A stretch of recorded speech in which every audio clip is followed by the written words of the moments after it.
Imagine waking up tomorrow with every financial mistake you've ever made erased. No unnecessary debt. No impulse purchases you regret. No years spent chasing a higher salary while your bank account barely grew. No wondering where all your money went. Now imagine the opposite. You work hard for decades. You get promotions. Your income increases. Yet somehow financial freedom always feels just out of reach. This isn't bad luck. It isn't because you're lazy, and it isn't because rich people know some magical secret. It's because almost nobody is taught how money actually works before they start making financial decisions. By the time most people understand the rules, they've already spent years playing the wrong game. If someone had explained these ideas to me at 18, I would have made completely different decisions. And chances are, so would you. The first lesson is simple, but it quietly changes everything. Money doesn't reward effort. It rewards value. From childhood, we're taught a straightforward equation. Work hard. Get good grades. Find a stable job. Work harder than everyone else. Eventually, success will follow. It sounds reasonable. But look around. There are people working 12-hour shifts who struggle to pay their bills. At the same time, someone who creates a useful app, designs a product, writes software, or builds a system can earn more while working fewer hours. The difference isn't effort. It's leverage. Imagine two people carrying water. One carries buckets by hand. The other builds a pipeline.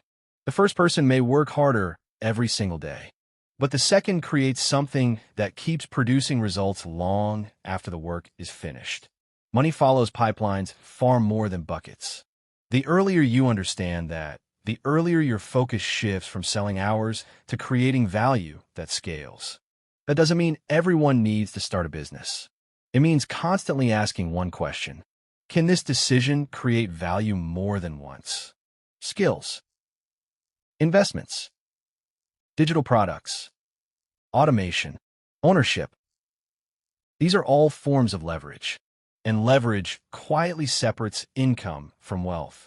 The second lesson is one almost everyone learns too late. Income is exciting. Wealth is invisible. When someone gets a raise, buys a new car, upgrades their apartment, or starts wearing expensive clothes, people notice. When someone quietly buys another investment, nobody notices.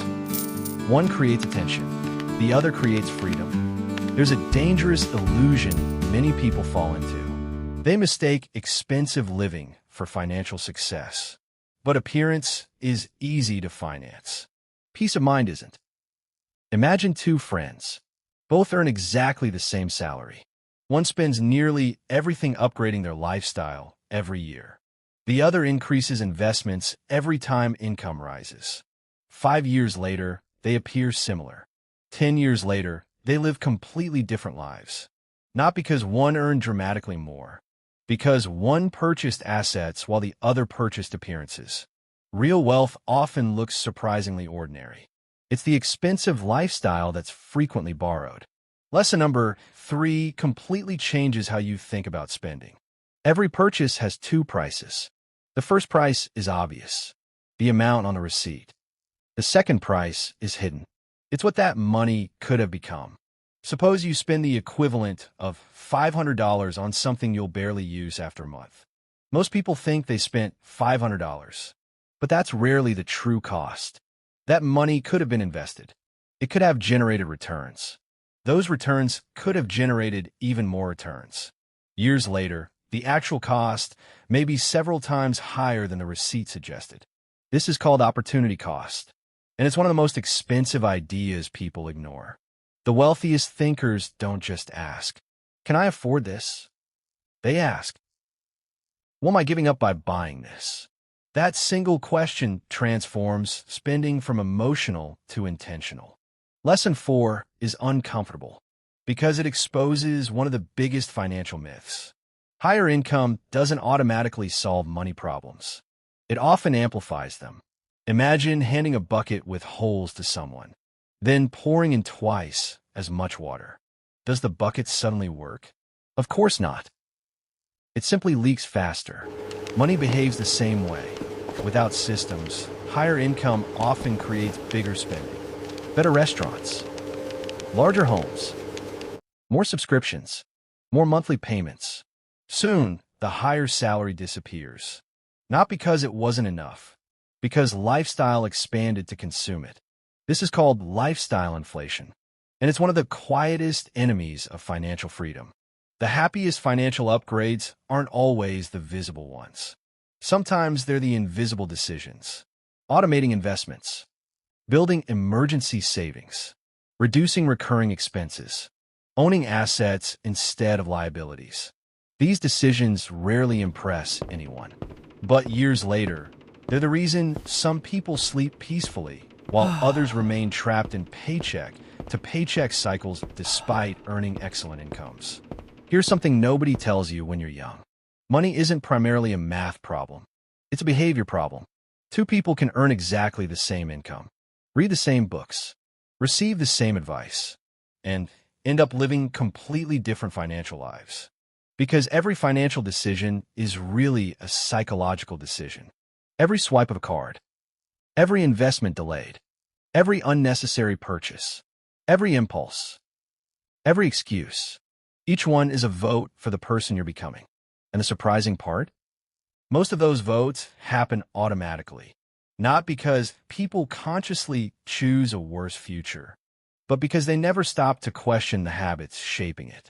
The good news is that habits can change. And once they do, money begins to behave differently. Not overnight, but consistently. Because wealth is rarely built by one extraordinary decision. It's built by hundreds of ordinary decisions made with extraordinary consistency. And that's where the next lesson begins. Because one of the biggest financial advantages in life has nothing to do with intelligence, talent, or even income. It has everything to do with time. If there's one thing 18-year-olds believe they have an endless supply of, it's time. Retirement feels like another lifetime. Investing can wait. Saving can wait. Learning about money can wait. But here's the uncomfortable truth. Money treats time differently than we do. To us, 1 year feels like 1 year. To money, the first few years are often the most valuable years you'll ever have. Not because you'll earn the most, but because you'll own the one asset you'll never get back. Time for compounding. Imagine two friends. One starts investing a modest amount at 18, then stops after several years. The other waits until 30 before investing the same amount every year. The second person works harder, contributes more, stays disciplined for longer. Yet the first investor often finishes with more wealth. Why? Because compounding doesn't reward who invests the most.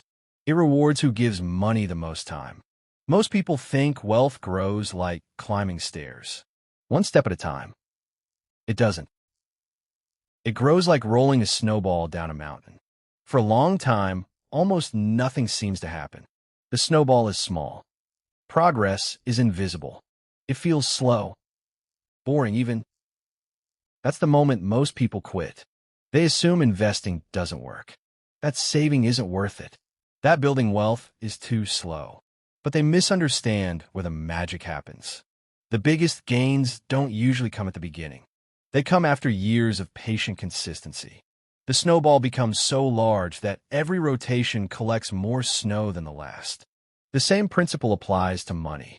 The first 1,000 is difficult. The next 10,000 comes faster. The first 100,000 often feels impossible. But after that, growth begins accelerating in ways that surprise people. Not because the rules changed, because compounding finally became visible. Here's another lesson I wish someone had taught me earlier. Your financial decisions are rarely independent. One good decision creates another. One bad decision often does the same. Think about someone who starts tracking their spending. At first, it seems like a tiny habit, but soon they notice unnecessary subscriptions. Then they start saving more. Those savings become investments. The investments create confidence. Confidence encourages learning. Learning improves future decisions. One habit creates momentum. Now imagine the opposite. Impulse buying becomes credit card debt. Debt creates stress. Stress leads to emotional spending. Emotional spending creates more debt. The cycle repeats. Money has momentum. And momentum is surprisingly difficult to stop once it starts moving. That's why the smallest habits often have the biggest long-term impact. Not because they're powerful by themselves, but because they change the direction of everything that follows. Now let's talk about something people almost never calculate: the cost of saying yes. Every yes to one opportunity is quietly a no to another. Buy a luxury car today. That's money unavailable for investments. Upgrade your lifestyle every year. That's flexibility you'll never notice disappearing. Accept a job only because it pays slightly more. You might be saying no to learning skills that could multiply your income later. Opportunity cost isn't just about money. It's about options. Financial freedom isn't measured by what you can buy. It's measured by the choices you can make without fear. Can you leave a toxic job? Can you take time off to learn something new? Can you survive an emergency without panic? Can you say no when everyone else feels forced to say yes? Money creates options. Options create freedom. And freedom is the real luxury. One of the biggest financial traps doesn't look dangerous at all. It looks normal. It's called lifestyle inflation. The first paycheck feels incredible. Then comes the promotion, a nicer apartment, a newer phone, a better car, more expensive vacations. Soon, every increase in income disappears into an increase in spending. Life improves, but financial freedom doesn't. This happens because humans adapt incredibly fast. What felt luxurious 6 months ago quickly becomes normal. Psychologists call this hedonic adaptation. We simply get used to better things.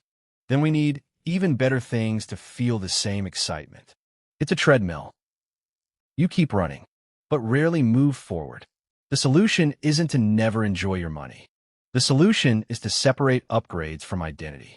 Buy something because it genuinely improves your life, not because it proves something to someone else. The people you're trying to impress are usually too busy trying to impress someone else. Here's something else I wish I'd understood earlier. Financial confidence doesn't come from earning more. It comes from needing less. Imagine two people. One earns twice as much. The other spends half as much. Who sleeps better during a recession? Who can walk away from a bad boss? Who has more freedom? Income matters, but dependency matters even more. Every recurring expense quietly becomes another obligation, another payment, another reason you can't take risks, another reason you stay where you are. Freedom isn't about making millions. It's about reducing the number of things that control your decisions. That's why some people with average incomes feel wealthy, while others earning 6 figures constantly feel trapped. The difference isn't always their paycheck. It's the size of the life they need to maintain. Here's perhaps the hardest lesson to accept. Nobody is coming to save your financial future. Not your employer. Not the government. Not your friends. Not your family. Your future wealth is being built or quietly destroyed by the decisions you make when nobody is watching. The late-night purchase. The investment you postpone. The book you decide not to read. The skill you never learn. The raise you spend instead of invest. These moments seem insignificant until you add them together over 20 years. Then they become your financial life. People often search for one life-changing financial breakthrough. One investment, one opportunity, one lucky break. But wealth is usually much quieter than that. It looks like consistency. It looks like patience. It looks like saying no far more often than saying yes. And strangely enough, the people who appear to be moving slowly often end up arriving first. Because while everyone else is chasing shortcuts, they're building systems. And systems don't depend on motivation. They keep working even on ordinary days. The final lesson is the one that ties everything together. It's the shift that changes how you think about money forever. Because money was never the real goal. I wish someone told me this about money at 18.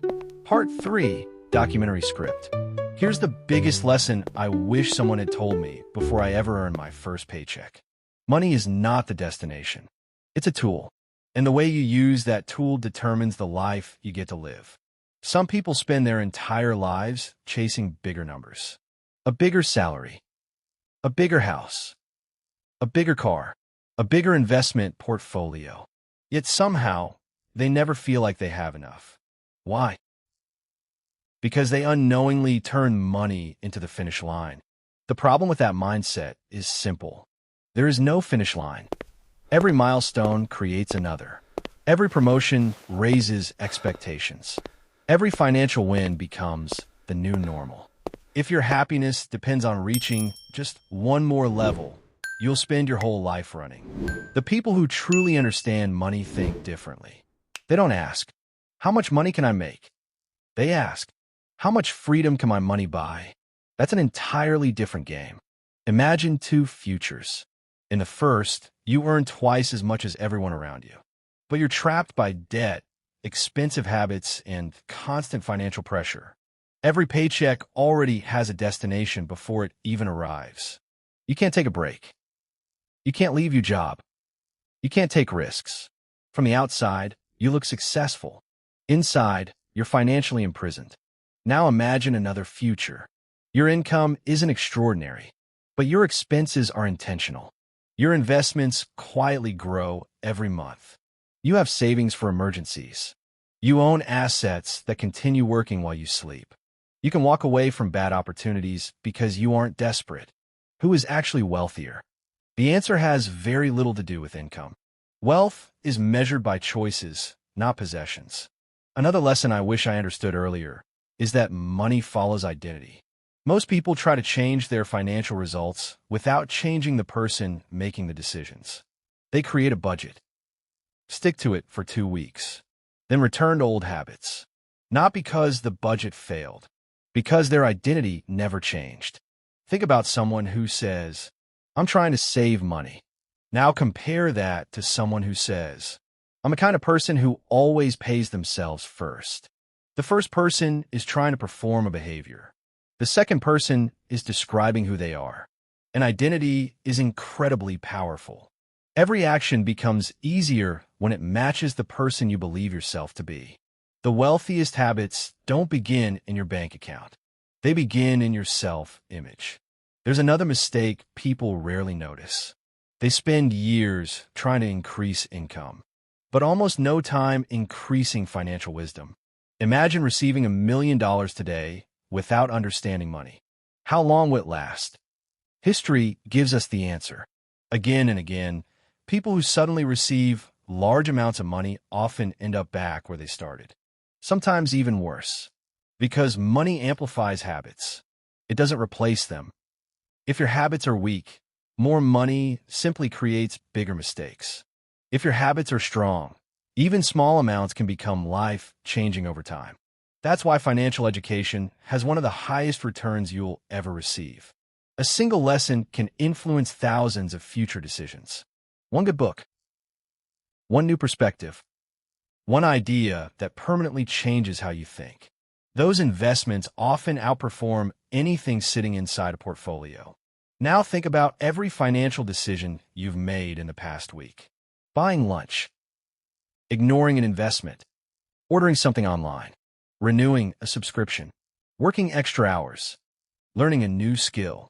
Each decision felt small, almost forgettable. But your financial future isn't built by dramatic moments. It's built by ordinary moments repeated hundreds of times. People often ask, what's the secret to becoming wealthy? They're expecting a strategy, a shortcut, a hidden investment.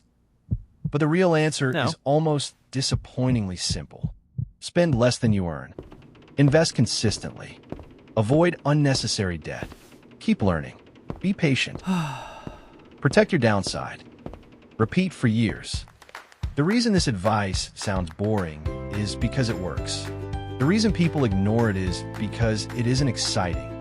We live in a world that celebrates overnight success. Money doesn't. Money rewards consistency far more than intensity. If you're 18, you have something incredibly valuable. Time. Protect it. Use it wisely. Let it work for you instead of against you. If you're 25, it's not too late. If you're 35, it's not too late.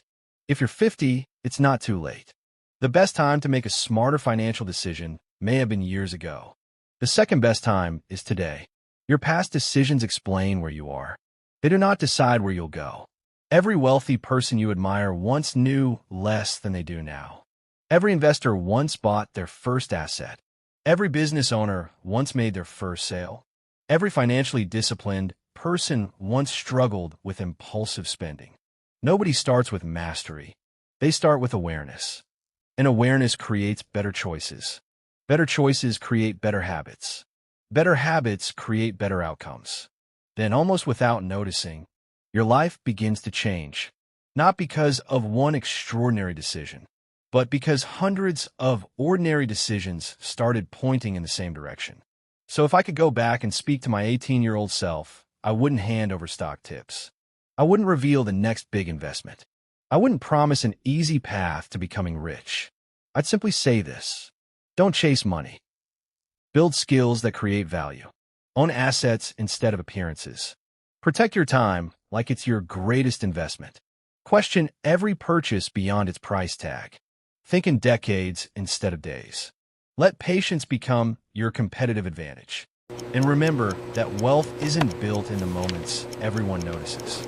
It's built in the quiet decisions nobody sees. Because one day you'll wake up and realize something remarkable. The life you once thought would require luck was actually built by choices. One decision, one habit, one year at a time.